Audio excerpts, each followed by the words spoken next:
Hello friends, welcome to my YouTube channel Hindi medium. आज हम बात करेंगे स्टूडेंट इंडियन कॉन्स्टिट्यूशन के लेक्चर नंबर 3 संविधान की विशेषताओं के बारे में।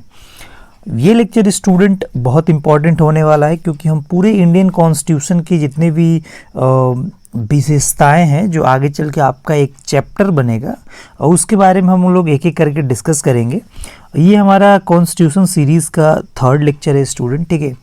और जैसा कि आपको पता है कि हम ये lecture series specially defence exams जैसे आपका एनडीए हो सकता है, आपका एयरफोर्स का अगर आप प्रिपरेशन कर रहे हैं या नेवी एग्ज़ाम की प्रिपरेशन कर रहे हैं, सो इन सब एग्ज़ाम्स के लिए ये लेक्चर सीरीज़ बहुत ही इम्पॉर्टेंट है। और तरीके से अगर पढ़ने की बात की जाए तो आप सबसे पहले इस वीडियो लेक्चर को देखिए और वीडियो लेक्चर को देखने के बाद एक बार खुद इस लेक्चर को सेकेंड टाइम देख करके और इससे नोट्स बनाने की कोशिश करें, क्योंकि मैं ये पूरा एक अच्छे बुक की नोट्स से ये वीडियो लेक्चर में ले रहा हूँ जिससे कि आपको एग्ज़ाम में अधिक से अधिक क्वेश्चन इस लेक्चर से आपको मिल जाए, ठीक है। सो चलिए आगे बढ़ते हैं, ठीक है। डिस्कस करते हैं आज का ये लेक्चर, संविधान की विशेषताएं। बहुत ही इंपॉर्टेंट है स्टूडेंट, ठीक है। और अगर आपने इससे पहले हमारा 2 लेक्चर नहीं देखा है तो प्लीज़ इसी चैनल के नीचे वीडियो में हमने अपलोड कर रखा है वो लेक्चर, ठीक है। आप जाकर उसको देख सकते हैं। चलिए शुरू करते हैं आज के चैप्टर संविधान की विशेषताएं। देखिए, भारतीय संविधान की विशेषताएं, वैसे तो कोई क्वेश्चन इस तरह से नहीं पूछा जाता है कि इनमें से कौन सी भारतीय संविधान की विशेषताएं हैं, बट स्टूडेंट थ्योरेटिकली क्वेश्चन ऐसे पूछ ले जाते हैं, ठीक है। लाइक एनडीए के एग्ज़ाम में जो कूट बेसिस पे क्वेश्चन पूछा जाता है तो इससे सवाल बन जाते हैं, ठीक है। देखिए, सबसे पहली विशेषता की अगर बात करें तो सबसे लंबा व लिखित संविधान, ठीक है। दुनिया का सबसे बड़ा अगर कोई लिखित संविधान है तो हमारा इंडियन कॉन्स्टिट्यूशन है, ठीक है।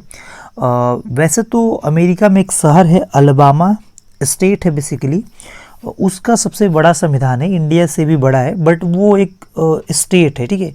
हम यहाँ बात कर रहे हैं दुनिया का सबसे बड़ा संविधान, तो वो इंडिया का है, ठीक है। नम्यता एवं अनम्यता का मिश्रण, इसका मतलब ये है कि थोड़ा सा हमारा संविधान कठोर है और थोड़ा लचीला है। आगे स्टूडेंट हम लोग इन सभी फीचर्स के बारे में एक एक करके डिस्कस करने वाले हैं, ठीक है। सार्वभौमिक मताधिकार, वयस्क मताधिकार, बेसिकली हमारे इंडियन कॉन्स्टिट्यूशन की विशेषता ये भी है कि जो भी वयस्क नागरिक है वो मत देने के योग्य होता है, ठीक है। जैसे कि आपको पता है कि हमारे यूपी में इस समय चुनाव चल रहे हैं, भारत के 5 राज्यों के साथ साथ यूपी में भी एक चुनाव चल रहा है, ठीक है, विधानसभा का चुनाव। पंथ निरपेक्ष राज्य, हमारा देश एक सेकुलर स्टेट है, सेकुलर कंट्री है, ठीक है। अगली विशेषता की बात करें तो आपात उपबंध, इमरजेंसी प्रोविजंस भी हैं, ठीक है। स्वतंत्र निकाय है, त्रिस्तरीय शासन है। त्रिस्तरीय का मतलब पहले स्टेज पे सेंट्रल गवर्नमेंट, दूसरे स्टेज पे आपका स्टेट गवर्नमेंट एंड थर्ड पे आपका है पंचायती राज, ठीक है। जो ये मूल कॉन्स्टिट्यूशन में नहीं था, इसको 73वें और 74वें संविधान संशोधन द्वारा करके ये जोड़ा गया, ठीक है। नीति निर्देशक तत्व, मूल कर्तव्य, मूल अधिकार, ठीक है।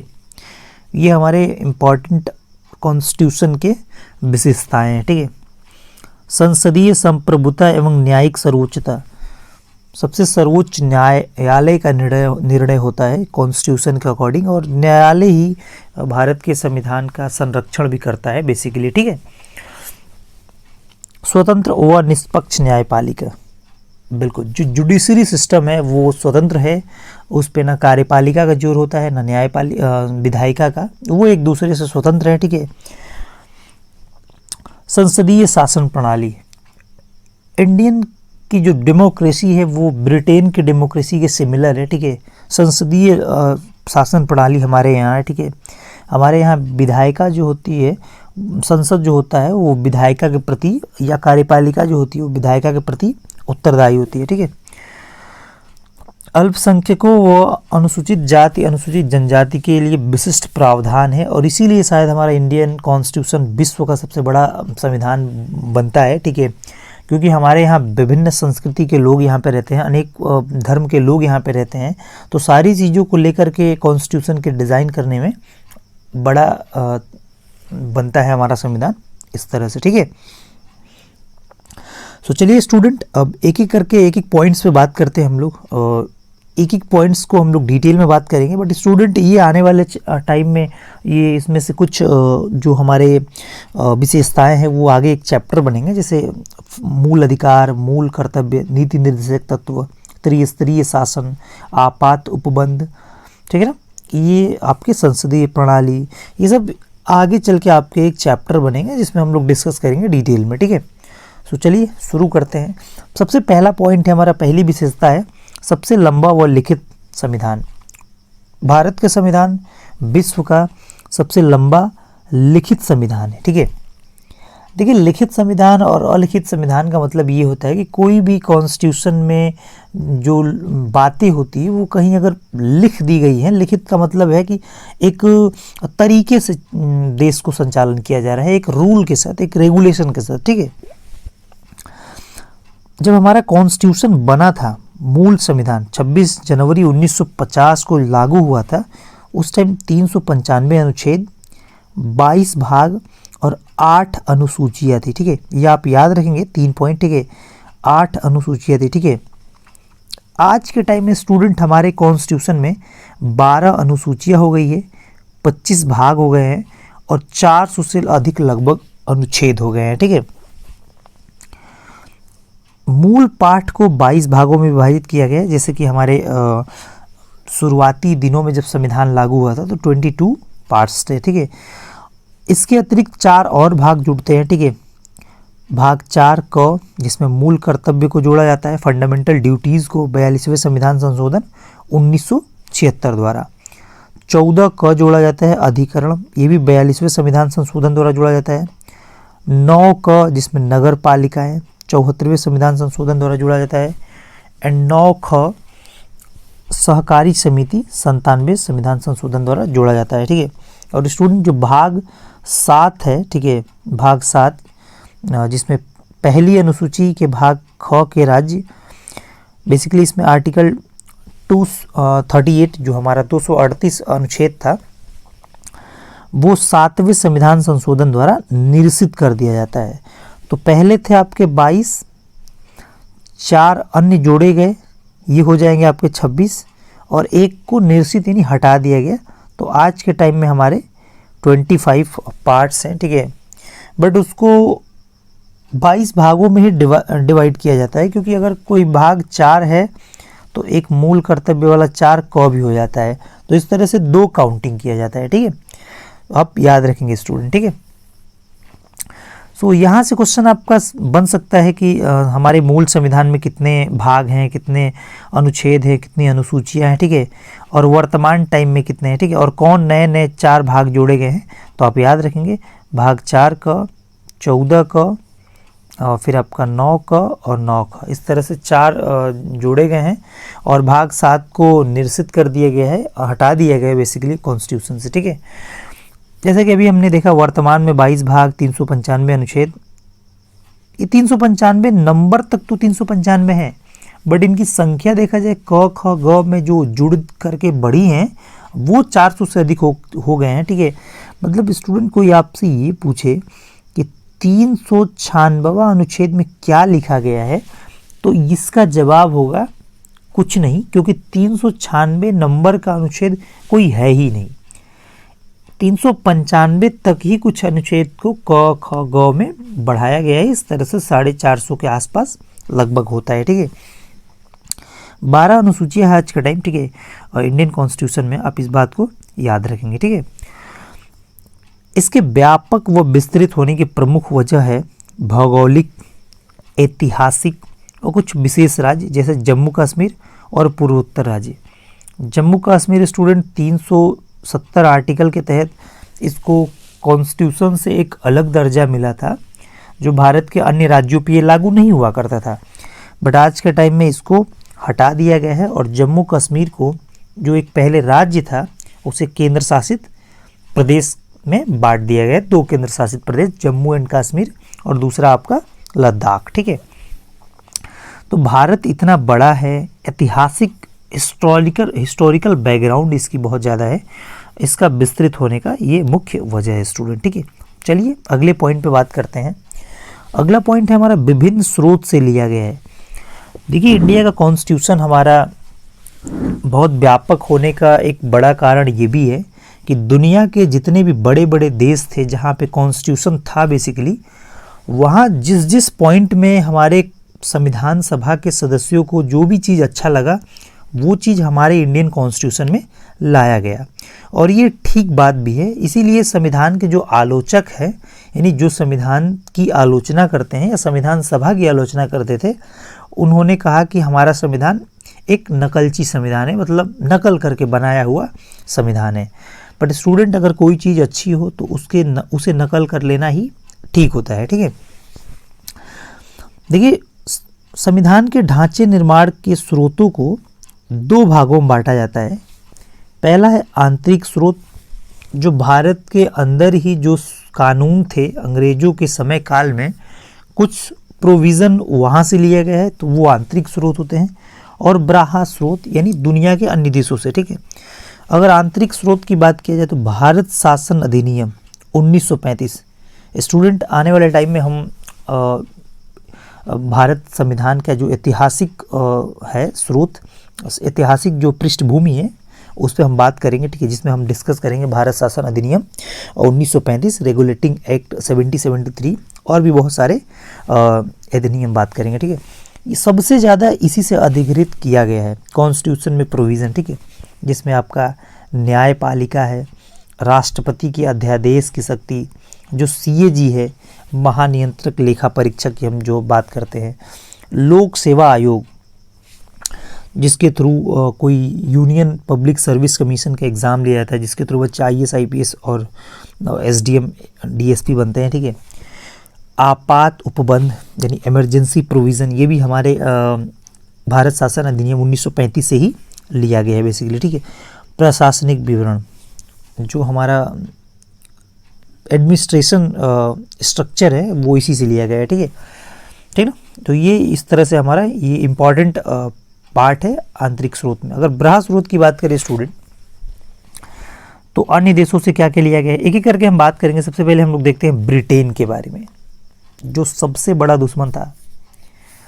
200 साल की गुलामी करके जाते हैं और भारत को एकदम बैकफुट पे खड़े कर देते हैं बेसिकली। बट उनसे हमें कुछ सीखने को भी मिलता है, तो उसी चीज़ को कॉन्स्टिट्यूशन में ले लिया गया। अच्छी चीज़ें, अगर किसी बुरे इंसान के पास भी कोई अच्छी चीज़ें हैं तो उसे ले लेना चाहिए। ये भारत के लोगों ने दिखाया। ठीक है, संसदीय शासन प्रणाली, ये भारत के संविधान की विशेषता है स्टूडेंट, ये ब्रिटेन से ही लिया गया है। ठीक है, संसदीय विशेषाधिकार, विधि का शासन, संवैधानिक रूप से राष्ट्रपति की स्थिति, विधायी प्रक्रिया, एकल नागरिकता, ये सबसे इंपॉर्टेंट है, और चुनाव में मत के आधार पर जीत बेसिकली। ठीक है, मंत्रिमंडल प्रणाली, परमाधिकार लेख, ये सारे ब्रिटेन के संविधान से लिए गए हैं। अगर इसमें याद करना है आपको क्वेश्चन किस सेक्शन से बनेंगे, तो आप याद रखेंगे संसदीय प्रणाली, ये पूछा जा सकता है कि दुनिया के किस देश से ये लिया गया है हमारे भारत के संविधान में। और ये पूछा जा सकता है आपका विधि का शासन, विधायी प्रक्रिया एंड एकल नागरिकता।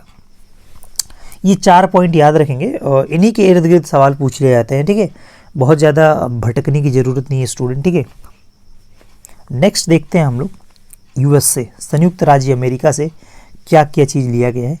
इसमें भी बहुत सारे हैं बट इम्पॉर्टेंट वाला आप याद रखेंगे। फंडामेंटल राइट, मूल अधिकार सबसे इम्पॉर्टेंट है, पूछ लिया जाता है एग्जाम में। ठीक है, कि मूल अधिकार भारत दुनिया के किस देश से लिया गया है, तो USA यानी यूनाइटेड स्टेट ऑफ अमेरिका। ठीक है, न्यायिक पुनर्विलोकन, मतलब अगर कोई सुप्रीम कोर्ट या हाई कोर्ट के द्वारा न्याय मिल गया है तो क्या हम उसे फिर उसका न्यायिक पुनर्विलोकन कर सकते हैं कि नहीं, ये USA से लिया गया है। संविधान की सर्वोच्चता, निर्वाचित राष्ट्रपति, वह महाभियोग जो आर्टिकल 61 में प्रेसिडेंट को हटाने की जो प्रक्रिया का डिस्कस है वो आपका अमेरिका के संविधान से लिया गया है।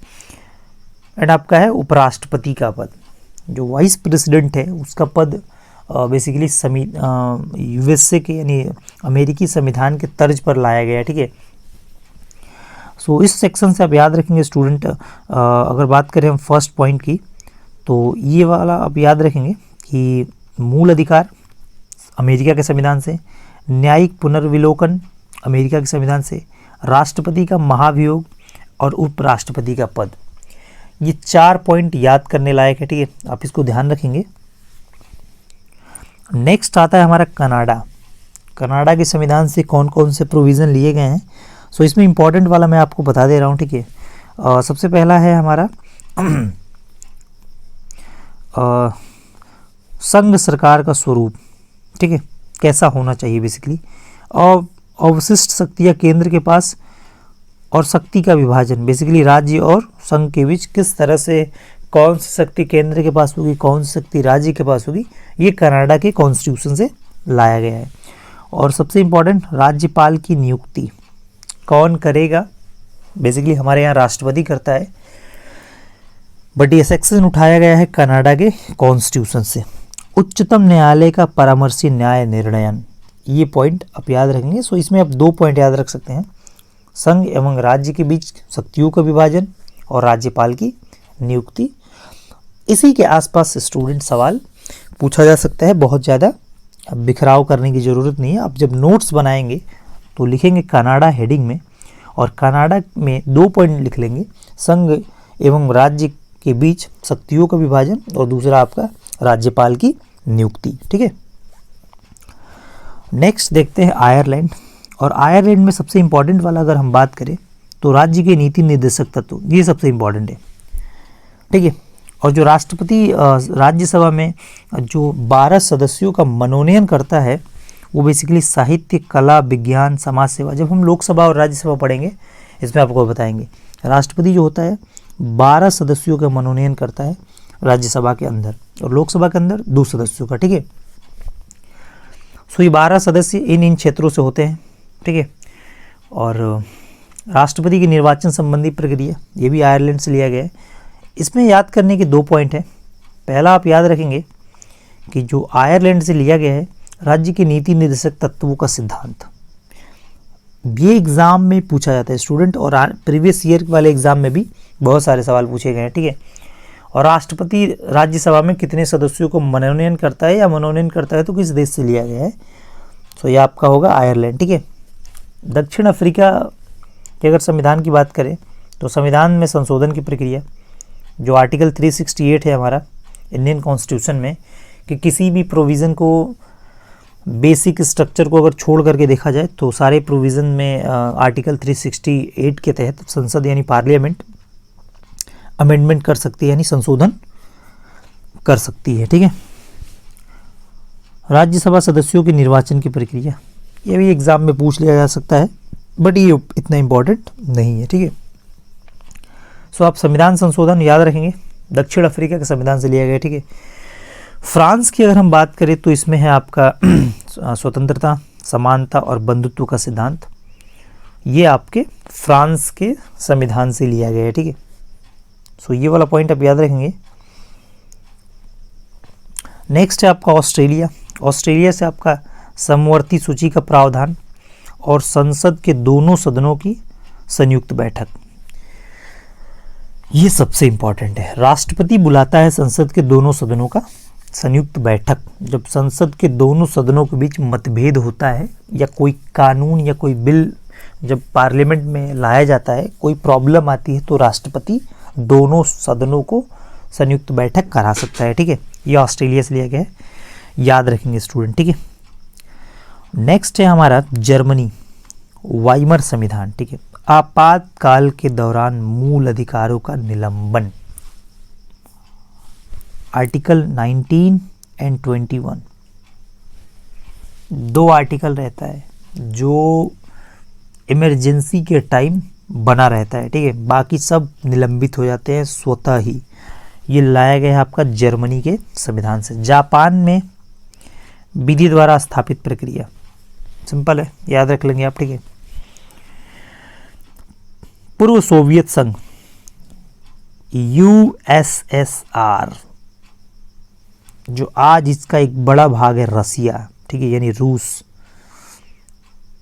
रसिया, जो आज रसिया और यूक्रेन में जंग हो रहा है, ये वही रसिया स्टूडेंट, ठीक है। सो आप इससे याद रखेंगे कि रूस के संविधान से क्या लिया गया है, ठीक है। रूस के संविधान से क्या लिया गया है, मूल कर्तव्य, फंडामेंटल ड्यूटीज, और जो प्रस्तावना में जो आदर्श शब्द है सामाजिक, आर्थिक, राजनीतिक न्याय, ठीक है, यह आपका लिया गया है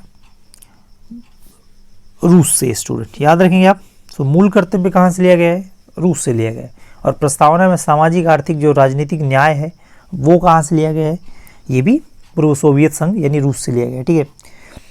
अगली विशेषता की तरफ अगर बढ़े हम, तो अगली विशेषता हमारा है, हमारा इंडियन कॉन्स्टिट्यूशन थोड़ा कठोर है और थोड़ा लचीला है। बेसिकली इन दोनों का एक मिला जुला स्वरूप है अगर कहें तो, ठीक है।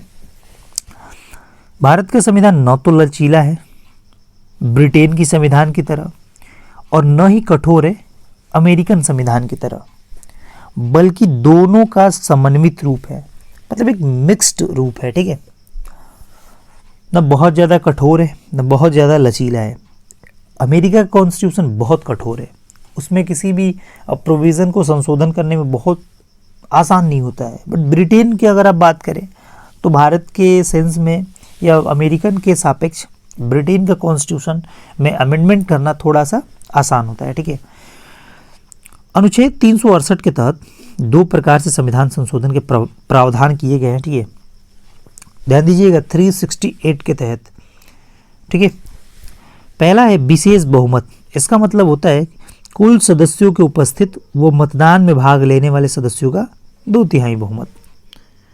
सिंपल है स्टूडेंट, जैसे अगर कुल सदस्य 12 हैं, उपस्थित हैं या मतदान में भाग लिए हैं, तो इसका 2/3 कितना हो जाएगा, 2/3 2/3, 3 4 जो 12 और 4 2 जो 8, 8 सदस्य, 12 सदस्यों का विशेष बहुमत कहलाएगा, ठीक है। तो 2/3 बहुमत से किसी भी हम बिल को और किसी भी कानून को हम पास कर सकते हैं लोकसभा या राज्यसभा में, ठीक है। और सेकंड है हमारा, नेक्स्ट पॉइंट है हमारा, जो दूसरा हम संशोधन कर सकते हैं इसमें, विशेष बहुमत और कुल राज्यों के आधे से अधिक राज्यों का अनुमोदन।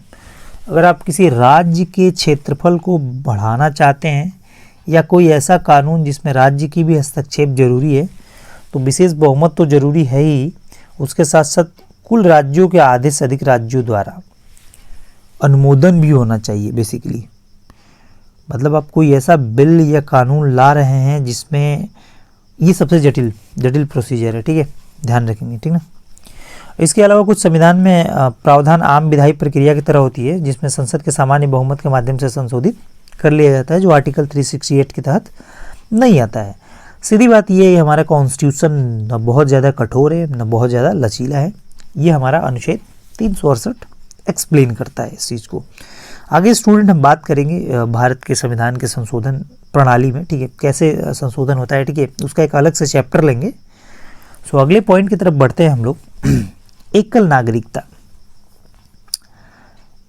आप one sided citizen of India है, मतलब अगर हम बात करें इसके एक दूसरे रूप की, जो अमेरिका है हमारा, अमेरिका में डुअल सिटीजन है, यूएसए में दोहरी नागरिकता है, एक आप सेंट्रल गवर्नमेंट की और एक आप स्टेट की।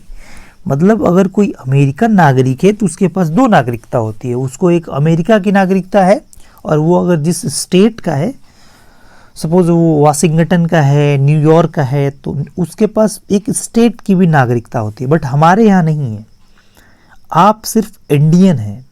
आप ये नहीं कहेंगे कि मैं बंगाली हूँ, पंजाबी हूँ या बिहारी हूँ, ठीक है, ऐसा नहीं है। इंडिया में एकल नागरिकता है, वन साइडेड सिटीजनशिप, ठीक है।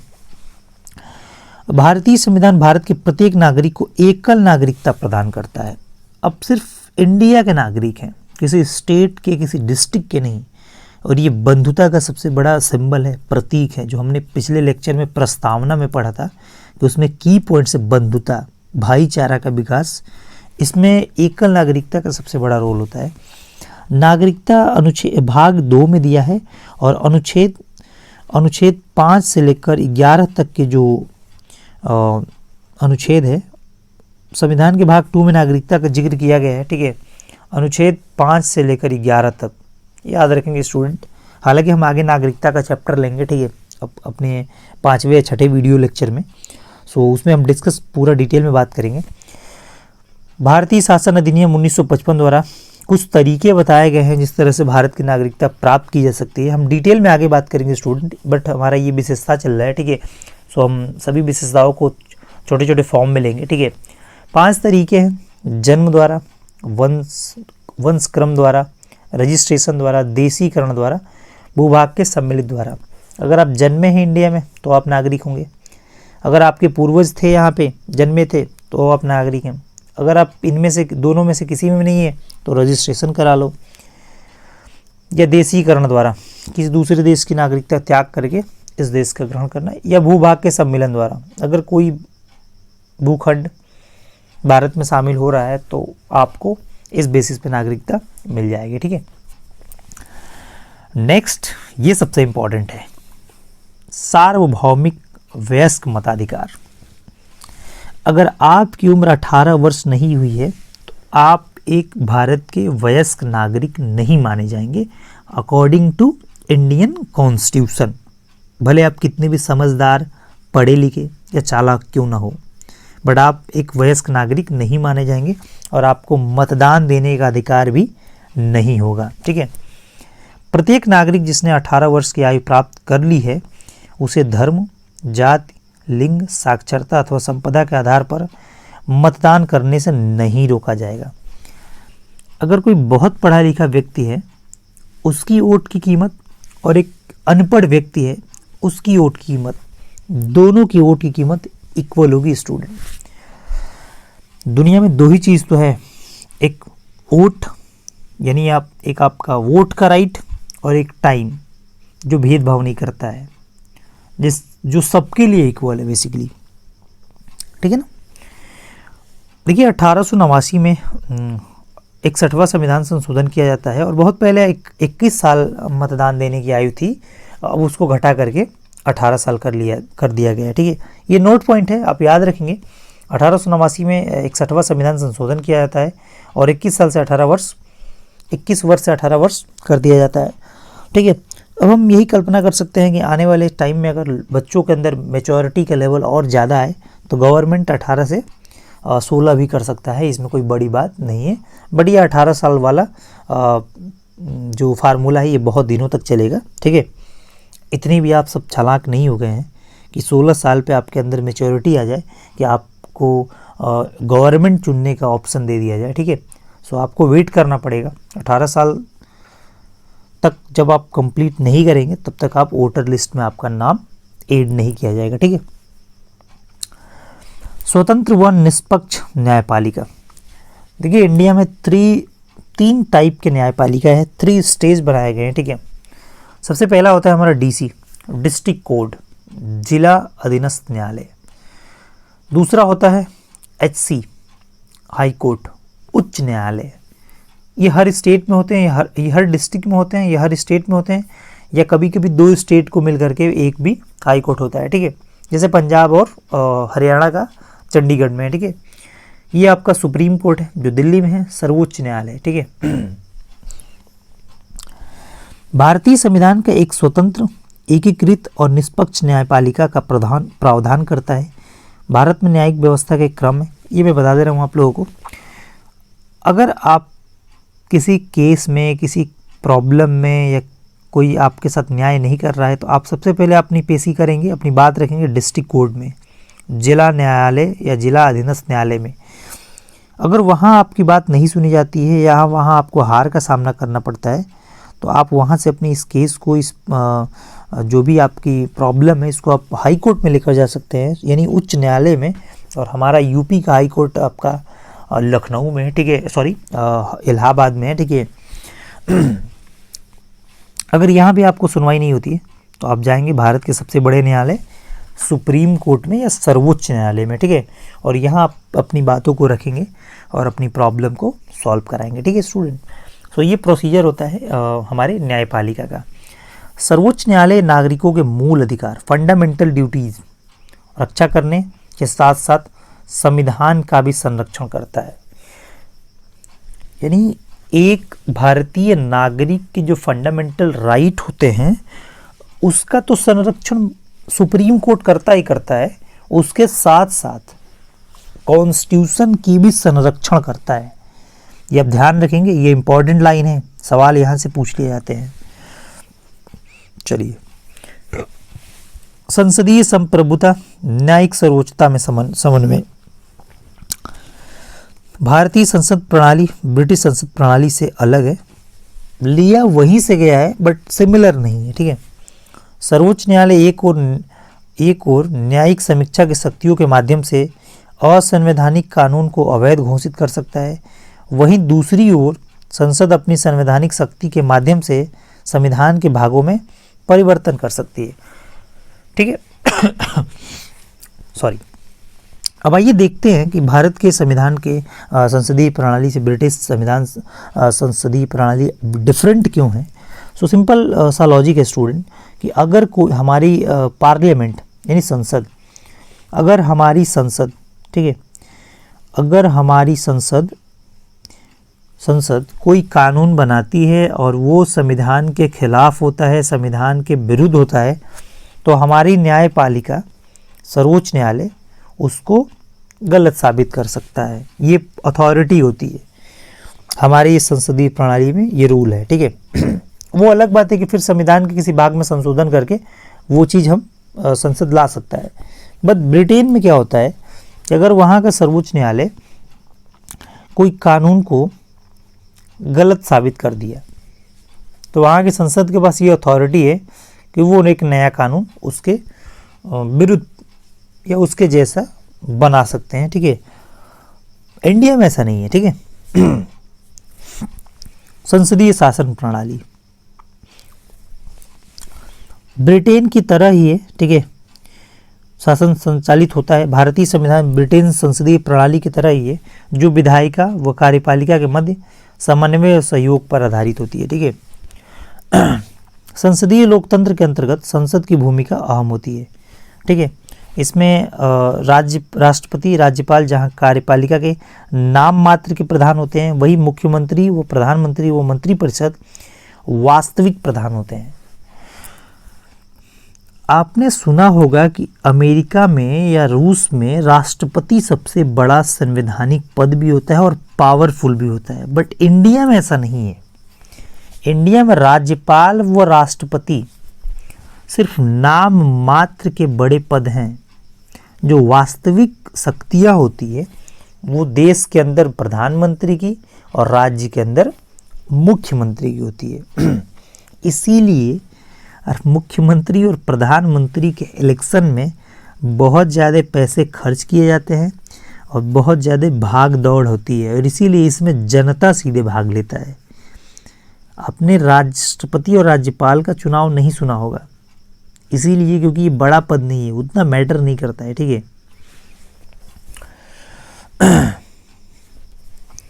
अगला आपका पॉइंट आता है मूल अधिकार, मूल कर्तव्य और नीति निर्देशक तत्व। ये बड़े ही खूबसूरत वाले विशेषता है इंडियन कॉन्स्टिट्यूशन की।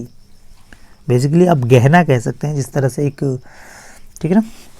संविधान के भाग 3 में अनुच्छेद 12 से लेकर 35 तक मूल अधिकार का जिक्र किया गया है, और ये मूल अधिकार दुनिया के किस देश से लिया गया है आप कमेंट बॉक्स में बताएंगे कि मूल अधिकार किस देश से लिया गया, किस देश के संविधान से बेसिकली लिया गया है।